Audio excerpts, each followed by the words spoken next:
Here we go, last section in this chapter, and it is on root form or intercept form and regressions, two little lessons in one.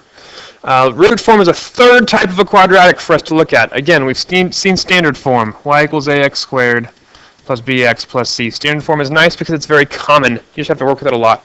But vertex form was a times x minus h squared plus k. This was nice because it gave you the vertex, and knowing the vertex is very helpful. You can convert from this form to this form by completing the square. The third form now is called intercept form or root form, and it gives you x-intercepts or roots or zeros. Those are all the same thing. It looks like this: a times x minus p times x minus q. It's basically having something in factored form. If you completely factor something, you're in its intercept form because you can find the roots or the intercepts really easily. A does the same thing that it always does. So if this is your first video with me, you can go back and watch a few others, and I'll link them below or at the end of this video.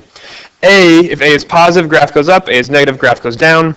And A is your first step from the vertex.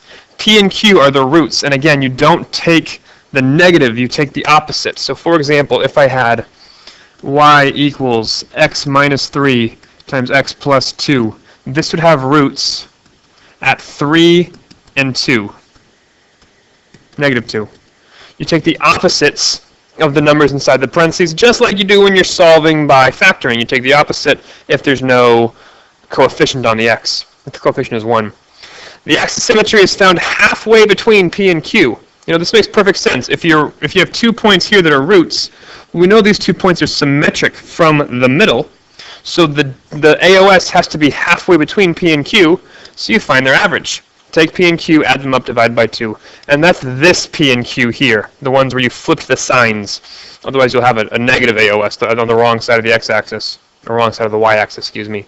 Then you take that value and plug that in to find the vertex to f of the AOS. And the y-intercept, if you want it, is just a times p times q. It's like in this one here, the a value is 1. 1 times negative 3, 1 times 3 times negative 2, 1 times 3 times negative 2 is negative 6. That's where the AOS would be of this one. So vertex form, intercept form, standard form, all have their own strengths and weaknesses. With intercept form, you get the intercepts right away, and you can find the AOS pretty quickly, find the vertex kind of quickly, and convert for the forms if you need to, and that's all really nice about it. So let's do an example. Here's negative x minus 3 plus 2. I pretty much just did this one. My a value is negative 1, my p value is 3, and my q value is negative 2. So this will have roots at 3 and at negative 2. That's a black line, and I want a white line, and I want it to have arrows on the end.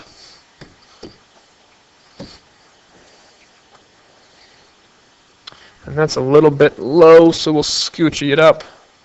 Bingo. There's my x-axis. There's my y-axis. Let's hope this gives us enough room to work with. I'm going to have an intercept at 3 and an intercept at negative 2. Now, these are pretty far apart. But the AOS is going to be halfway between them. I know this graph is pointing down because the a value is negative. So I go halfway between those two, which is 1 divided by 2, which is a half. So the axis of symmetry for this, and I'm going to do that in orange, and the dotted line, thinner dotted line, is going to be at 0.5. This line cuts the graph in half. To find the vertex, I do f of 0.5, and something kind of cool happens here. So to do f of 0.5, or 1/2, that's negative 0.5 minus 3 times 0.5 plus 2. Whenever you plug in the AOS to intercept form, the two bubbles end up being opposites of each other. Negative 2.5 times positive 2.5. This only happens when you plug in the line of symmetry, the AOS. You're trying to find the vertex. But it's pretty cool that it happens. 2.5 times 2.5 is 6.25. The negatives cancel. So it's 6.25. 1, 2, 3, 4, 5, 6. Another thing that I said in the last video is the y-intercept is a times p times q. So negative 1 times 3 is negative 3 times negative 2 is positive 6. So that makes sense. The y-intercept is here and also symmetric over here. We now have 5 points, so we could make a pretty decent parabola. But I've got this big gap in between these two, and I'd like to make that more precise, although that curve looked pretty good. I'm going to leave that there and see if it sticks. But I'm going to plug in negative 1. Let's do f of negative 1 and see what happens. If I plug in negative 1, this becomes negative 4 this becomes positive 1, and it's times a negative 1. So it's negative 1, positive 4. So my curve wasn't great. Go symmetric. There's also a point here. Let's get rid of you. I don't like you. You're going to go like this, and then like that. Beautiful, beautiful graph. Now, if you don't like intercept form, you can always convert to standard form really, really easily. Just distribute these two things. I would do these two things first, then tack on the a value. So this becomes negative x squared plus 2x minus 3x minus 6, which then becomes negative x squared minus x minus 6. So we get y equals negative x squared plus x plus 6, because I distribute that negative. We have the right y-intercept. We have an AOS at positive 1/2. Everything's looking good. So that's how to convert into standard form. So if all you want to do is memorize standard form and work with it, you can. And standard form is ax squared plus bx plus c. And you gave no consideration to root form or to vertex form. And problems like this get tougher. Because here I say, find the equations of these graphs and use any method, any form you want. Well, if you're given a vertex, use vertex form, right? Like this is a vertex at the point 4, 3. If the vertex is at 4, 3, I can do y equals a x minus 4 squared plus 3. I'm almost done. It's going to find the a value. And if I can remember my little trick that when this goes right 1, it's going down 2, so my a value is negative 2, well, now I am done. I get y equals negative 2 times x minus 4 squared plus 3. And it's a really good idea to check that. And the way you should check that is plug in some point that isn't your vertex, but some point you're sure of. We know this is the point 3, 1. If I plug 3 in for x, because it's, x is 3, and 1 in for y, because I took the point 3, 1, x was 3, y was 1, plug them in for x and y, this x, this y, I should get a true statement. This should actually work. This becomes negative 1 squared is 1 times negative 2 is negative 2 plus 3 is 1, so it checks. Good. I knew the vertex, so I used vertex form. Here, I know two intercepts at negative 4 and negative 1, so I can do x plus 4 times x minus 1. A times that. Now I again just have to find the a value. Well, since I don't actually know where that vertex is, I can't just plug in, I can't use that to my advantage. I can't try and get it to help me. I actually know the AOS is halfway between these, so the AOS is going to be exactly here, halfway between negative 4 and negative 1 is negative 2.5, so I had a minus and 1 over plus there. And that's all well and good, but what I can also do is just take a third point. Here's the point 0, 2. Just plug in 0 for x and 2 for y, and so I get 2 equals a times 0 plus 4 times 0 plus 1. Notice these don't become 0. They become 4 and 1. So this is 2 equals a times 4 times 1. So 2 equals 4a. So a is a half after you divide both sides by 4. So this is y equals 1/2 x plus 4 x plus 1. Just pick some point and plug it in. You also might remember that I told you that the y-intercept is a times p times q. And we knew the y-intercept. It was the point 0, 2. So I knew that a times p times q had to equal 2. I knew p and q were 4 and 1. Solve that, and you can also get your a value that way. You're going to get, again, a half. If you're given special points, like a y-intercept, a vertex, or roots, it can make the process a lot easier. If you have absolutely no special points, here we don't know any roots, we don't know any y-intercept. I mean, this looks like it might be a kind of nice number. We're counting by 2s, so it could be going 2, 4, 5, but I don't actually know that. I don't have a vertex, I don't have anything useful. All I can do is standard form. So I'm going to take y equals ax squared plus bx plus c. And now I have to plug in x and y 3 times. So negative 9 equals a times negative 7 squared plus b times negative 7 plus c. And for the record, if I knew the y-intercept, like say I actually knew this is negative 5, I could take c and just make it negative 5. And that actually makes the process a lot easier, because then we only have 2 variables to work with instead of 3.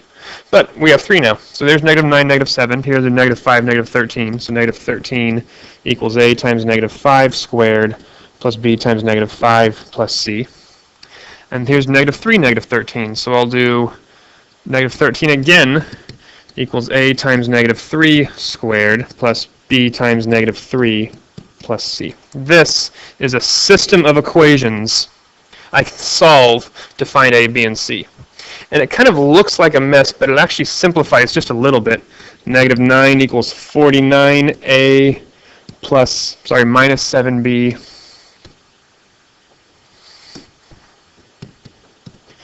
plus c. I just simplified this by squaring this. And negative 13 equals 25a minus 5b plus c. And finally, negative 13 equals 9a minus 3b plus c. And I can solve this. And we solved our 3 variable systems with matrices. We'd set up a times x equals b. And to solve that system of matrices, we would do x equals a inverse times b. And you can do that to solve any system of equations, of linear equations, and these end up being linear. I know you think it's quadratic, but because the numbers get squared, the variables are actually just single letters without powers on them. So you can solve this in that form. Should I do that real quick? I'm going to do it. If you want to fast forward through this, you can. I'm going to edit matrix A. It's going to go a 3 by 3, 49, negative 7, 1. B goes 25, negative 5, 1. I'm typing in the coefficients of these variables, 9, negative 3, 1, because the coefficient on C is 1. There is matrix A. Now let's edit matrix B. It's a 3 by 1, negative 9, negative 13, negative 13. Now if I do matrix A, let me quit out of here. Matrix A times, or inverse, A inverse times matrix B, there's my solutions, 0.54 and negative 5.5. This is the equation y equals 0.5x squared plus 4x minus 5.5. So that y-intercept was not actually 5. It was 5.5, negative 5.5. You can see how much more difficult that is if you don't have a clean, pretty point like a vertex, a y-intercept, or the other one, intercepts. But let me show you a third option here, and that third option is regressions. I'm going to take these points again, negative 7, negative 9, negative 5, negative 13, and negative 3, negative 13, and I'm going to type them into my calculator. I want to make a table out of them. And you're always going to think, okay, I want to make a table, so I'll press second graph and pull up table, but you can't like enter x and y values into this table. This isn't useful. To run a regression, what a regression does is find a model that best fits the given points. Press stat, which is right somewhere here, stat, go to edit, and in L1, list 1, I'm going to list all the x values, negative 7, negative 5, negative 3. In L2, I'm going to list the y values, negative 9, negative 13, negative 13. This is now 3 points, negative 7, negative 9, negative 5, negative 13, negative 3, negative 13. You need 3 points to make a parabola. You actually need 3 points to make most of anything. 3 points can make you a circle. 3 points can give you, like, when I say make you, I mean that's one clear, specific parabola, circle, exponential, anything. Any 3 points can get you one specific curve. So the calculator is going to run a regression, meaning find the curve of best fit that'll best fit this. So I press stat again, scroll to calc. I have to tell the calculator what type of regression to run, meaning what type of function am I looking for. I'm looking for a quadratic regression. I press enter. I press enter. It gives me an a value of 0.5, a b value of 4, and a c value of negative 5.5, just like we got when we did it earlier. Now, you might not know if that's correct or not. And if your calculator has these defaults, there's a way to make this very, very helpful. So follow along with this. Press second negative to pull up your catalog. Your catalog has hundreds of useful things in it. But if you press like letter B, letter C, letter D, you can scroll through things that way. So press letter D, it's right here in green, letter D, and scroll down to diagnostic on. Turn on your diagnostics. Press enter again. Now run that regression again, stat calc quad reg, which is the fifth option. Press enter. It gives you an R squared. That new R squared is the correlation, meaning how accurate is this curve. Since we picked 3 points that were actually on a parabola, 3 perfect points on a perfect parabola, the R squared needs to be 1.0. 1.0 is like 100%, it's like it's perfect. And the closer an R squared is to 1, the stronger the correlation is, and that's good. And the closer it is to 0, the weaker it is, and that's bad. So like 0.95 is very strong, and 0.2 is very, very weak. But since we had only 3 points, it's always going to come out perfect. There's no scenario where 3 points can't give you a perfect regression with a quadratic, or with, honestly, most functions. If we had 3 points of data, like say we threw a ball and we measured how the ball was flying with some tracking software of some sort, some machinery, well, those 3 points we get should have a correlation very, very close to, well, actually, if it's exactly 3 points, it'll be 1.0. But say we got 4, 5, or 6 points. Those 4, 5, 6 points should have a correlation very, very close to 1.0 because it should be following a parabolic form, but maybe not exactly.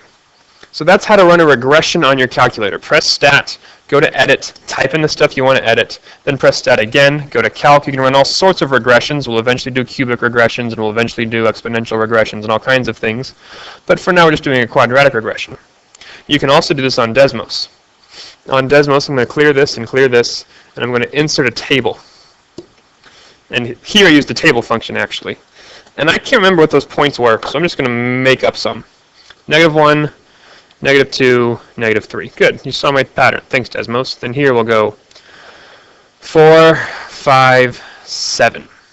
Okay, I just made a very simple quadratic form following that +1, +2, +3 pattern. Although this should be 8. Up 1, then up 3, 4, 5, 8, excuse me. Now down here, see how this is value x1, here's y1?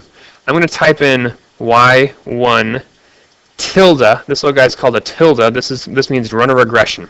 So y1 tilde ax squared plus bx, well, let's do this, has to be x1, ax1 squared, so let's actually type in the square button, ax1 squared, and you can see now it's showing the regression already, plus bx plus c. And this should be bx1, because I'm doing stuff from x1. If I'd made a new table with like x2, y2, I would type in x2, y2 also. But here's y1 tilde ax squared plus bx plus c, where it's x1, y1. Here is the correlation. It's perfect. A is 1, b is 2, c is 5 in this equation. And residuals show you how far off your regression is from the actual curve. So like here's the actual curve. Here's the regressed graph curve, and they're the exact same. Say they added a 4th point. Like here I'll put in -4, and I'll put in a point not on the quadratic. So a point on the quadratic, this is up 1, this is up 3, next would be like, if I put in a 13, it'll still be perfect. It's still on that parabola. Let's say I put in a 10. Well, now it's a little bit off, and that changed everything. So now everything is a little bit off trying to find that best curve. And you can see the correlation is still quite strong, but now there's some distance between the actual perfect curve and the curve that we've graphed. So once you start adding extra points, then the residuals go away. Or sorry, the residuals become non-zero. So there's regressions with Desmos and a graphing calculator and intercept form. We've done it. We've finished quadratics. Let's start studying for those tests. Thank you so much for watching. I hope that was helpful and that you enjoyed it and that it wasn't too painful. If you found it helpful, please share it with a friend. Send them an email and say, hey, this guy's voice isn't awful and he's not always licking his lips. Maybe we can stand it. If you're a teacher and you thought, hey, this wasn't too bad, I should probably stop underselling myself so much. Anyways, if you're a teacher and you want to find the curriculum that I use to go with this, homework problems, quizzes, tests, everything, it's linked down below at Teachers Pay Teachers also. It's pretty incredible. There, I didn't undersell myself that time. Let's just watch until the spirograph finishes. Just a few more bumps. Bump, bump, bump, There we go. Almost there. Man, this is going to feel good. Oh yeah, that's satisfying. There it is. And now it just kind of overwrites itself just a little bit. See you next time. Thanks for watching.